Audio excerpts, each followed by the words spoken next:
अस्सलाम वालेकुम जी फ्रेंड्स। आज का जो हमारा टॉपिक का है वो है स्ट्रेस कंपोनेंट्स। हम लोगों ने सीरीज स्टार्ट की हुई है तो SSP1 की। तो इस सीरीज में हम इन टॉपिक्स पर पिछली वीडियोस में बात कर चुके हैं, ये देखते जाएं। ओके, तो आज की जो मेरे पास वीडियो है वो वीडियो नंबर हमारे पास 8 है। इसका डी पार्ट है हमारे पास स्ट्रेस कंपोनेंट्स। लास्ट वीडियो में हमने डायलेशन क्रिस्टल पर बात कर ली थी, तो आइए इसको स्टार्ट करते हैं। बिस्मिल्लाहिर्रहमानिर्रहीम, सल्लल्लाहु तआला अला मुहम्मद सल्लल्लाहु अलैहि व आलिहि वसल्लम। Stress components. स्ट्रेस कंपोनेंट्स में देखें कि जब SSP में जब भी हमारे पास इसको हम डिटेल में डिस्कस कर चुके हैं, यानी कि जब हमने लैटिस वाइब्रेशन को डिस्कस किया था तो उसमें हमने इस बात को पर डिटेल में बात की थी, डिस्कस किया था इस बात को कि जब स्ट्रेन होती है वो ऑलवेज स्ट्रेस की वजह से होती है। यानी कि जब हम स्ट्रेस अप्लाई करते हैं तो स्ट्रेन प्रोड्यूस होती है। ये सिंपल सा हमने फार्मूला किया था, और स्ट्रेस का फार्मूला था हमारे पास एफ ओवर, हमारे पास फार्मूला था एफ ओवर ए। ये मेरे पास फार्मूला है स्ट्रेस का। ओके, तो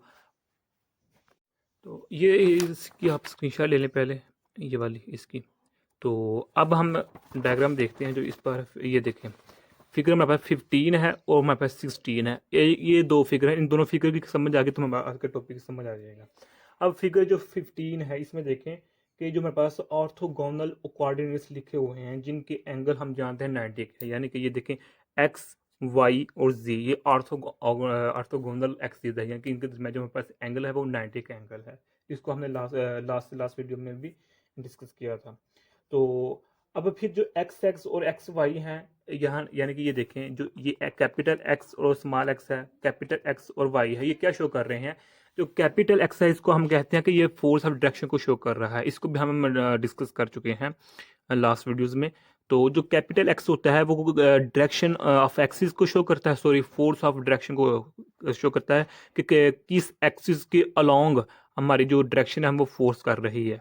और जो सबस्क्रिप्ट में स्मॉल जो मेरे पास एक्स होता है, ये देखिए इधर लिखा हुआ है stress component x is the force applied in the x direction.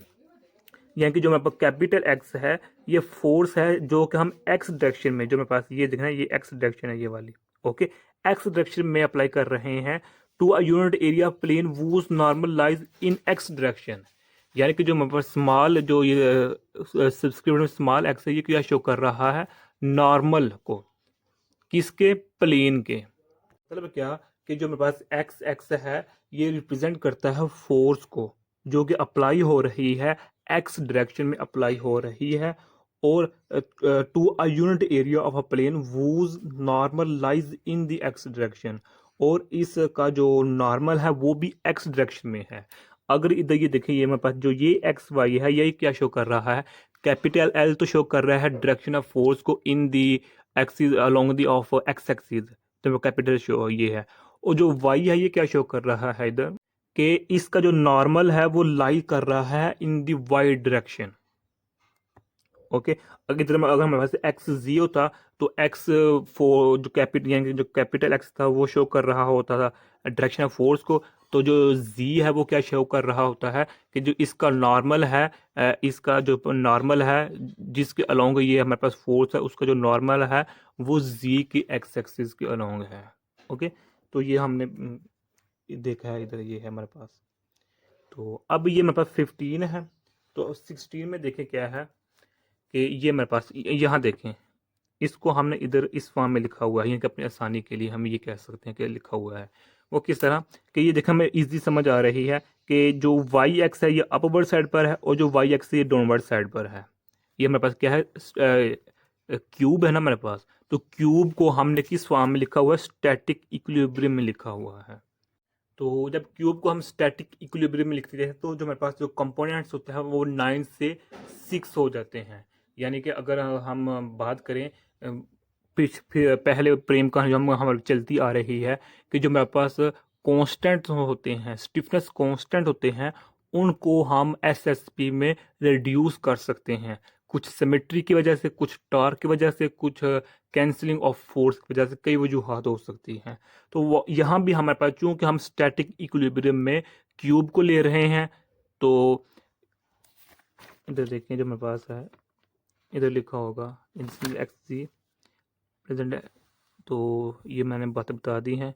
तो ये देखें, the number of independent stress components is reduce from 9 to 6 by applying to an elementary cube. ये देखें क्यूब, ओके, कि ये हमारे पास क्यूब है, उस क्यूब को हमने स्टैटिक इक्विलिब्रियम में लिखा हुआ है। तो अब इसमें जो 9 होंगी ना, कॉन्स्टेंट्स होंगी, जो 9 टर्म्स होंगी वो 6 में चली जाएंगी। जो जो 3 कैंसिल होंगी वो कौन सी कैंसिल होंगी, वो ये लिखी हुई है, ये देखिए, वाई जी और जी वाई, क्या है, वाई जी और जी वाई वाली ये एक दूसरे के इक्वल हो जाएंगी, जी एक्स और एक्स जी ये एक दूसरे के इक्वल हो जाएंगे और ये एक दूसरे के इक्वल हो जाएंगी।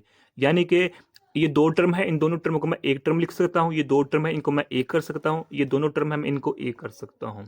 ओके, क्यों? क्योंकि ये देखिए लिखा हुआ है कि जो एंगुलर एक्सेलरेशन है वो वैनिश हो जाता है, खत्म हो जाता है, तो लिहाजा जो मेरा टार्क है वो भी जीरो हो जाता है। अब इसका मतलब क्या है कि जब हम स्ट्रेस अप्लाई किया है इन स्टैटिक इक्विलिब्रियम में, तो जब स्ट्रेस अप्लाई किया है तो जो टोटल फोर्स होगी जो सॉलिड पर लग रही होगी, जो क्यू पर लग रही होगी, वो जीरो हो जाएगी। जब फोर्स जीरो हो जाएगी तो हमारे पास टार्क भी जीरो हो जाएगा। ये देखें, इसकी डायरेक्शन डाउनवर्ड इसका अपवर्ड है, तो जो मेरे पास क्यूब के ये दोनों साइडेड हैं, ये एक फोर्स की कैंसिल कर रही हैं, तो टार्क भी जीरो हो जाएगा।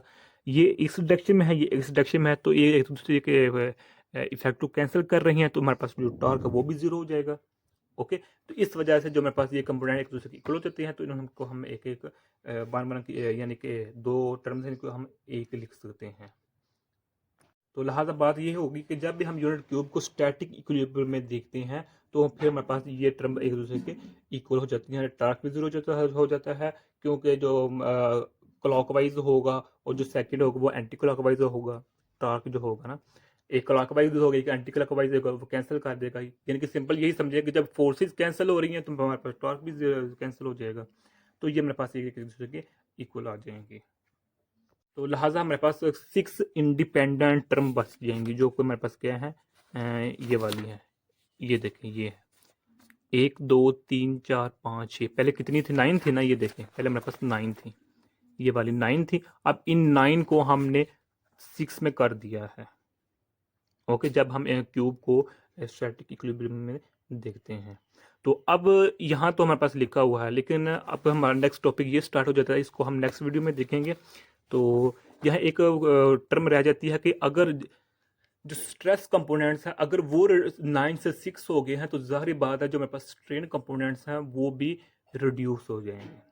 ओके, तो जो वो रिड्यूस होकर कहाँ आ जाएंगे, जो मेरे पास है, तो वो रिड्यूस होकर ई एक्स एक्स बचेगा, ई वाई वाई और ई जी जी, ई वाई जी, ई जी एक्स, ई एक्स वाई, ये बच जाएंगे। यानी कि जो हमारे पास ये कंपोनेंट्स हैं ना स्ट्रेस के, इनके जो अलोंग स्ट्रेन होंगे सिर्फ वही बचेंगे, बाकी भी कैंसिल आउट हो जाएंगे।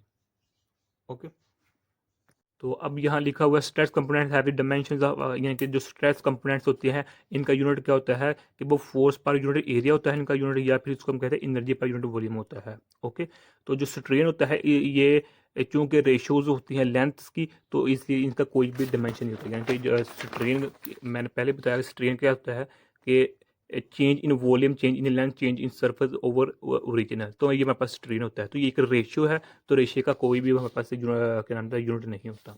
तो लिहाजा हमारे पास स्ट्रेन का कोई यूनिट नहीं है, तो स्ट्रेस का यूनिट क्या है, फोर्स पर यूनिट एरिया या फिर एनर्जी पर यूनिट वॉल्यूम होता है। तो यही आज का हमारे साथ टॉपिक था। तो नेक्स्ट वीडियो में हम जो मेरे पास होगा इस पर बात करने की कोशिश करेंगे।